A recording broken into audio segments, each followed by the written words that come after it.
Hi friends, welcome back to our channel.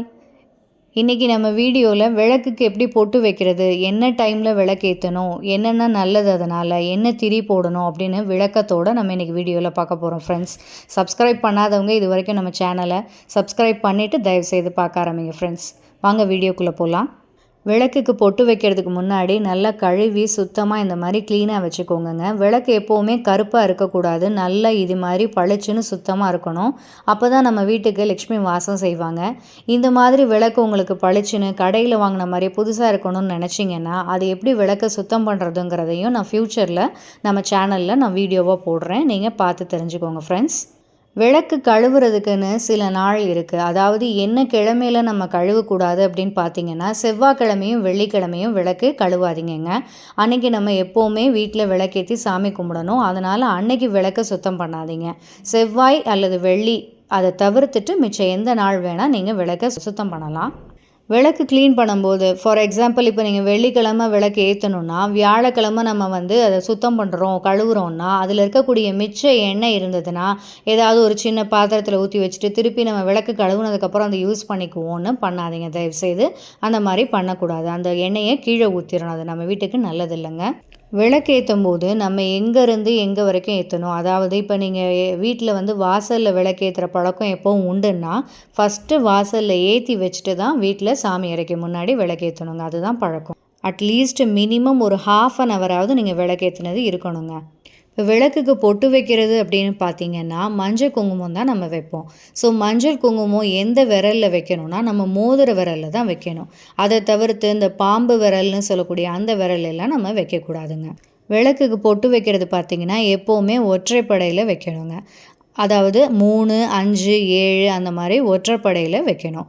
விளக்கு முகம் எத்தனை முகம் ஏற்றுனா நல்லது அப்படின்னு பார்த்தீங்கன்னா அட்லீஸ்ட் 2 முகம் ஏற்றுனீங்கன்னா ரொம்ப சிறப்பு. ஒரு முகம் ஏற்றுறது நல்லது இல்லைங்க. அதாவது இப்போ நீங்கள் உங்ககிட்ட ஒரு விளக்கு தான் இருக்குது அப்படின்னா அதில் 2 திரி போட்டு ஏற்றுங்க. இந்த மாதிரி 2 விளக்குக்கும் மஞ்சள் வச்சதுக்கப்புறம் இப்போ குங்குமம் வைக்கிறது எப்படி வைக்கலான்னு பார்க்கலாம். இந்த மாதிரி ரவுண்டாக அழகாக வைங்கங்க. இழுத்து இழுத்து விட்டுறாமல் நீட்டாக அழகாக வச்சிங்கன்னா பார்க்கவே ரொம்ப அழகாக இருக்கும். இது மாதிரி இப்போது 2 விளக்குக்கும் பொட்டு வச்சாச்சு. இதில் பார்த்தீங்கன்னாங்க காமாட்சி விளக்கு ரொம்பவே சிறப்பு. வீட்டில் எப்போவுமே காமாட்சி விளக்கு ஏற்றுறது ரொம்ப ரொம்ப பெஸ்ட்டுங்க. ஏன்னா காமாட்சி அம்மன் உலக மக்கள் நன்மைக்காக தவம் இருந்தாங்கன்னு சொல்லுவாங்க. அதனால் எல்லா சாமியோட அருளும் உள்ளடங்கி இருக்கிறதுனால இப்போ உங்ககிட்ட 2 விளக்கு இல்லைன்னா காமாட்சி விளக்கு மட்டும் இருந்தால் கூட அது சிறப்பு தான். ஸோ காமாட்சி விளக்குங்கிறது எப்போவுமே பெஸ்ட்டு தாங்க. கிழக்கு திசை நோக்கி நம்ம விளக்கேற்றணும் எப்போவுமே. இப்போ குலதெய்வம் ஃபோட்டோலாம் முந்தி கிடைக்காது. அதனால் அந்த மாதிரி சமயத்தில் கூட காமாட்சி விளக்கை குலதெய்வமாக நினச்சி சாமி கும்பிட்ற பழக்கமும் உண்டு. ஸோ காமாட்சி விளக்குங்கிறது ரொம்ப ரொம்ப சிறப்புங்க. விளக்குக்கு பொட்டு வச்சதுக்கு பிறகு இப்போ திரி எப்படி போடுறதுன்னு பார்க்கலாங்க. திரியை இந்த மாதிரி எடுத்துகிட்டு கையில் 2 கைக்கும் நடுவில் வச்சுட்டு திரிங்க. நுனியை எண்ணெயில் டிப் பண்ணிவிட்டு இந்த மாதிரி நீங்கள் அதை நல்லா திரித்து விட்டிங்கன்னா தான் நமக்கு விளக்கு ஏற்றினோடனே பிடிச்சிக்கும். திரி பார்த்திங்கன்னா நிறைய வெரைட்டி ஆஃப் திரி இருக்குங்க. பஞ்சு திரி, நூல் திரி, சிகப்பு திரி, அதாவது தாமரை திரின்னு ஏகப்பட்ட திரி இருக்குது. அதில் நமக்கு எப்போவுமே பஞ்சு திரி ஏற்றுறது ரொம்ப ரொம்ப நல்லதுங்க. பஞ்சு திரிங்கிறது பார்த்திங்கன்னா நமக்கு சுபிட்சத்தை கொடுக்குது, சகல செல்வமும் கிடைக்கிது. அதில் மெயினாக நிறைய பவர் இருக்குங்க. அதனால் எப்போவுமே பஞ்சு திரின்னு கேட்டு வாங்கிக்கோங்க.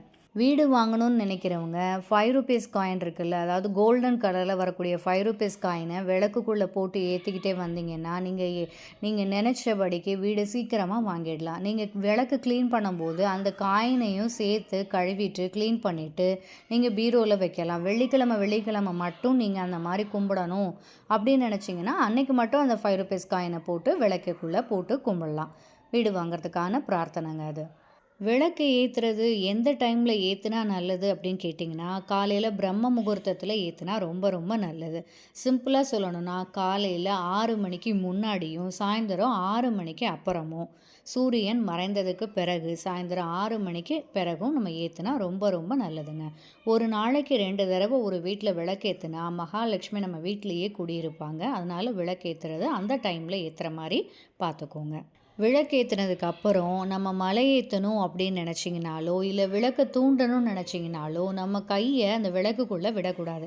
ஏன்னா மகாலட்சுமி வாசம் செய்யக்கூடிய இடம் இல்லையா, அதனால் விளக்கு தூண்டுறதுக்கோ இல்லை மலை ஏற்றுறதுக்கோ நம்ம தீக்குச்சி வச்சு பண்ணலாம். இல்லை நம்ம அதுக்குன்னு ஒரு குச்சி கிடைக்கிது, விளக்கு தூண்டுற குச்சின்னே கிடைக்கிது கடையில், அது யூஸ் பண்ணலாம் நீங்கள். இது 2 பர்பஸ்க்குமே. இல்லை நீங்கள் பூ வச்சு மலை ஏற்றலாம், திரியை பேக் சைடு உள்ளே இழுத்தும் மலை ஏற்றலாம். ஆண்கள் விளக்கு ஏற்றலாமான்னு கேட்டால் ஏற்றலாம். ஆனால் ஆண்கள் மலை ஏற்றக்கூடாது அப்படின்னு சொல்லுவாங்க.